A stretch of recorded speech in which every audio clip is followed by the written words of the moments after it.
everybody, my name is Priscilla of Hiero Creations, and welcome to one of my first step-by-step tutorials on how to hand sew paw pads onto your Fursuit Paws. I had this one that I was working on. It's almost finished, and I figured, you know what, let me go ahead and make a tutorial for you guys, since so many people have seen my time-lapse videos and have asked me, Hiero, how do you do it?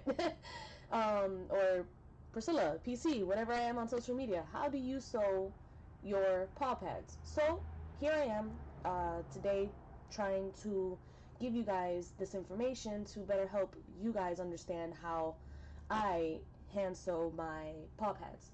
And I will be right back. So the things that you will need for this tutorial, you are going to need your felt sheets, if you're using felt or any kind of like vinyl or whatever material you're going to use for your paw pads. You're going to need your paw pattern. You're going to need a needle. You're going to need your thread, which I prefer using cross-stitching thread. And they come in like bundles like this. I get this from Walmart. I think it's like $5 or $6 for like a pack of like so many colors. You need your scissors. These are my fabric scissors. I do not use these for paper. If you use them for paper, use something else.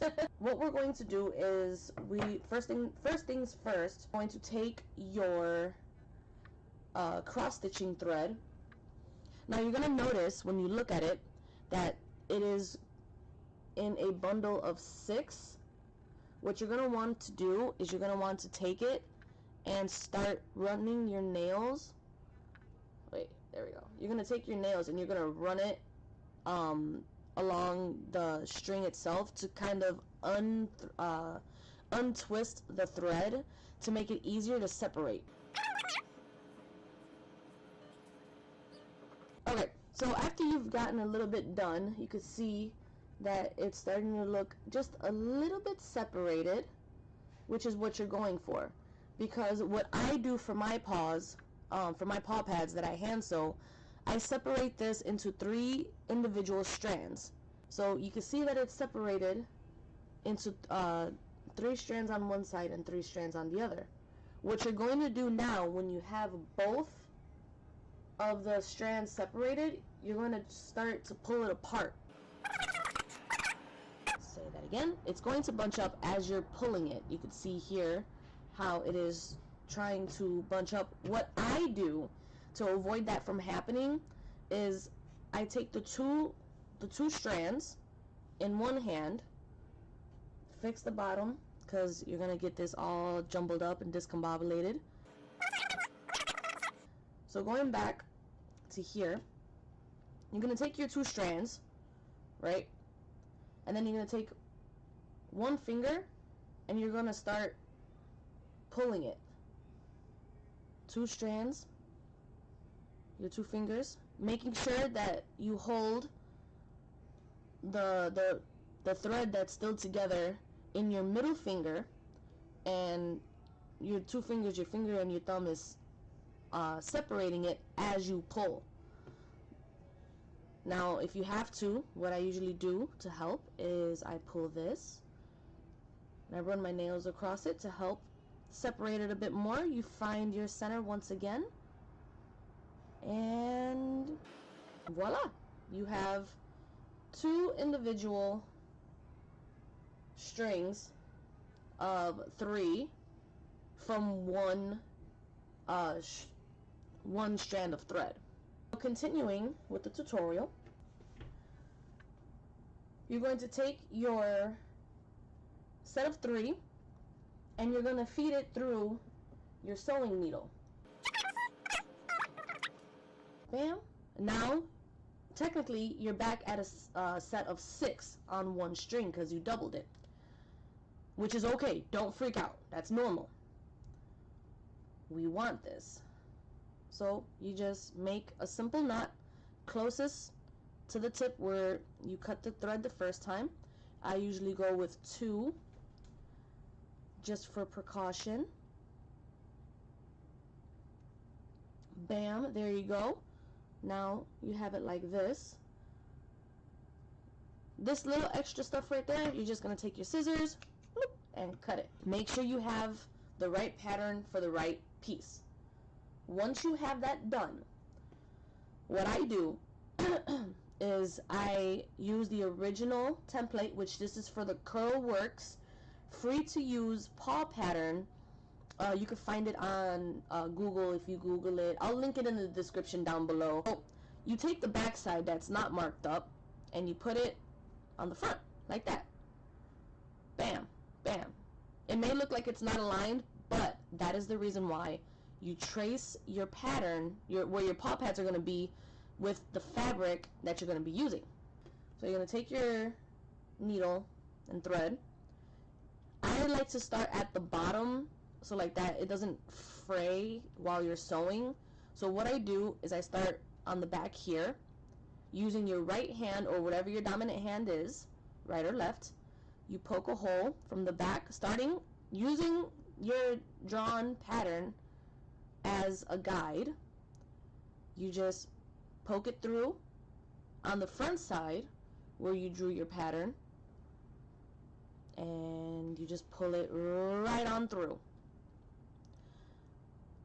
So from here, instead of going back underneath, because this will just loop back over, you do not want to do that. What you want to do is, I guess they consider it like a back stitch. So you just go, taking the needle on the top of your paw pad fabric, you find the back, you align it as best as you can. See, needle's on top, needle coming out through the back where you first started. You push it through, you pull it, and you can see that it's starting to align with what you have drawn. Now from here, again, you go to the back. I usually like to take my middle finger and my pointer finger to hold the fabric down while keeping my thumb and ring finger on the back, so you have a pretty good grip on it. So what you're going to do is you're going to, again, your thread is in the back, needle goes through the back. You don't want to come on this side, you want to go to the opposite side over here, like if you're going counterclockwise on the paw pad.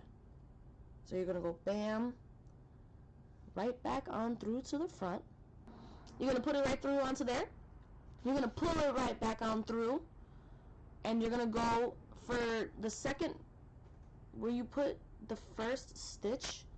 You see that little space right there? You have that little gap, that little hole that you made.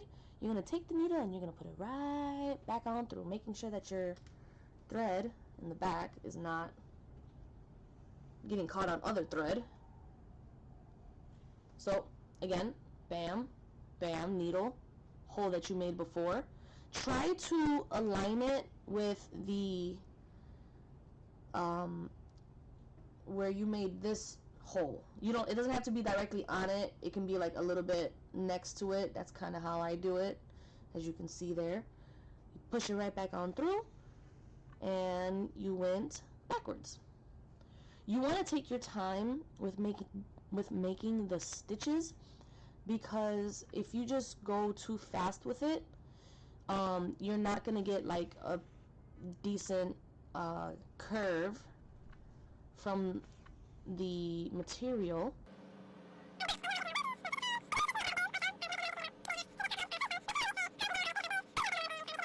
Once you continue with sewing everything, bam, you go like this, and then you'll end up developing your own kind of rhythm to sewing paw pads. Don't worry about the fur coming through. You can always clean that up later, but you'll start to notice, once you get a rhythm going, how it's coming out as a circle, like if you use the machine. And on the back, you'll also notice too that it's going along the lines. I highly suggest everybody who is watching this tutorial to make your paw pad circles on the back of your fabric, your fur fabric, and the same pattern on the material that you're using for your paw pads, to be able to get a more symmetrical looking piece and it's nice and centered where it has to be, I'm gonna go ahead and cut to finishing this paw pad in 2 seconds. So after you're done and you've gotten about a third, well, 2/3 of the way done, what I do is I take polyfill stuffing. Let me take it out. I take polyfill stuffing. It's gonna be flat, and it's always good to have polyfill stuffing like on your desk, close to you for when you're doing stuff like this. Any kind of stuffing material, I highly suggest the polyfill stuffing. You can get it from Walmart, you can get it on eBay, you could get a big bag like this one, if you see on the bottom where my logo's at. I get a big bag like this from Walmart, a 50-pound, it says, 50 ounces. They do sell smaller bags. I keep it under my desk because I make a lot of paws. They do sell smaller bags if this is just something that you're doing for the first time, trying to figure it out. A small bag will go a long way. You don't really need a lot, especially if you take it apart and you work the polyfill in your hand, make it a little bit more poofy. And then what you're gonna do, you're gonna leave yourself a decent gap here to be able to fit your stuffing in. Now, you do not need to use a stick or anything. What I normally do, I take the polyfill, I pull back this area here, and I use my finger to stuff it in all the way. Now, it really depends on how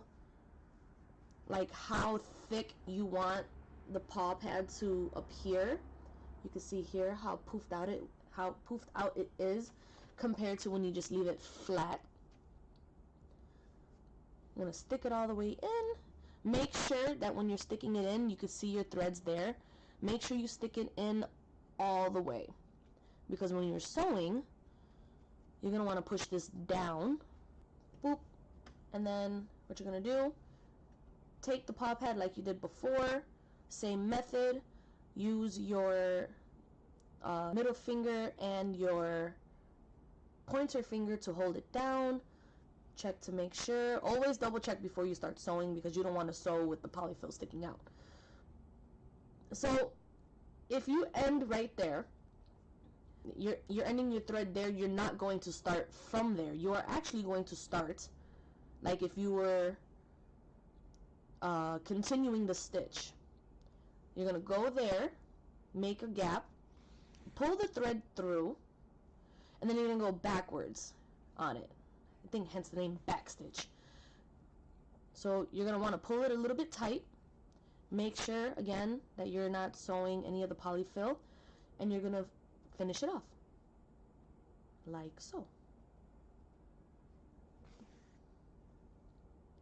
This method works for any kind of paws that you're sewing, not just the Curl Works paw pattern. I use it because I like the simplicity of it, of the pattern. It took me a while to figure out.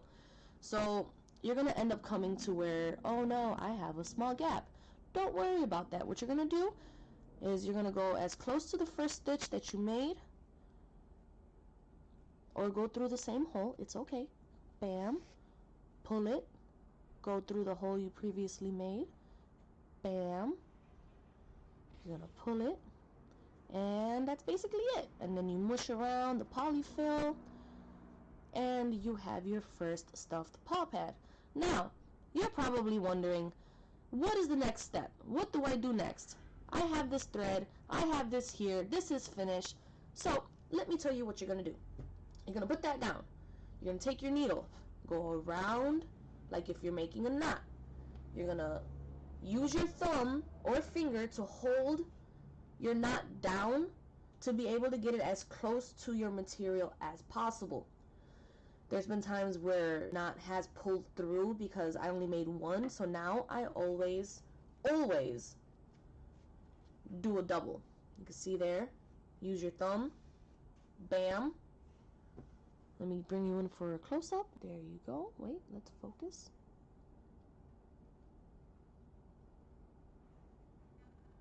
Bam. Focus.